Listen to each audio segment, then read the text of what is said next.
नाती बनवल्यामुळे तर माझ्या शब्दांची धार वाढली असं मला वाटतं. कारण मी नात्यामधल्या माणसालाही बोलू शकतो तर बाकीच्यांना बोलू शकतोय.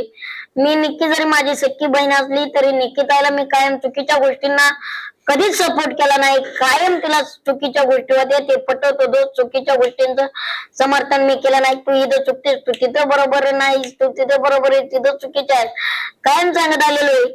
आणि बिग बॉसचा सीझन मी जरी 6व्या आठवड्यात बाहेर आले असलं तरी पहिला कन्सिस्टन्स मी असा असेल की तिथं डोक्याने खेळून नसेल, मनाने खेळून नाती जपणारा पहिला व्यक्तिमत्व मी असेल. हे खरंय.